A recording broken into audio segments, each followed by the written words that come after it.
എറണാകുളം മുളന്തുരുത്തിയിൽ മദ്യപാനത്തിനിടെ തർക്കം 45-കാരനെ തലക്കടിച്ചു കൊന്നു. തിരുവനന്തപുരം സ്വദേശി മുജീബാണ് കൊല്ലപ്പെട്ടത്. സംഭവത്തിൽ മുജീബിന്റെ കൂടെ ജോലി ചെയ്യുന്ന 3 പേർ കസ്റ്റഡിയിലുണ്ട്. ഉമേഷ് തുടരുന്നു എന്നാണ് ഞാൻ കരുതുന്നത്. ഉമേഷ്, എന്താണ് സംഭവിച്ചത്? എപ്പോഴായിരുന്നു സംഭവം?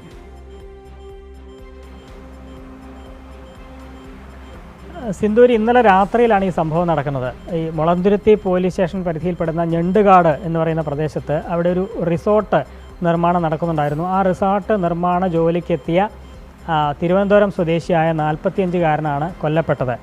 ഇയാൾ വർക്കല സ്വദേശിയായ മുജീബ് എന്നാണ് പോലീസ് പറഞ്ഞത്. മുജീബാണ് കൊല്ലപ്പെട്ടത്. തലയ്ക്ക് അടിയേറ്റ് കൊല്ലപ്പെട്ട നിലയിലാണ് മുജീബിൻ്റെ മൃതദേഹം കണ്ടെത്തിയത്. ഇത് ഒപ്പമുണ്ടായിരുന്ന 3 പേരെയാണ് പോലീസിന് സംശയം. ആ 3 പേരെയും പോലീസ് കസ്റ്റഡിയിലെടുത്തിട്ടുണ്ട്. പ്രാഥമികമായി പോലീസ് മനസ്സിലാക്കുന്നതനുസരിച്ച് മദ്യപാനത്തിനിടെ ഉണ്ടായ തർക്കമാണ് ഇങ്ങനെ കൊലപാതകത്തിലേക്ക് കലാശിച്ചത് എന്നാണ്. 3 പേർ കസ്റ്റഡിയിലുണ്ട്. അവരെ വിശദമായി ചോദ്യം ചെയ്യുന്നതോടെ എന്താണ് സംഭവിച്ചത് എന്ന കാര്യത്തിൽ ഒരു വ്യക്തത വരും. സിന്ധു.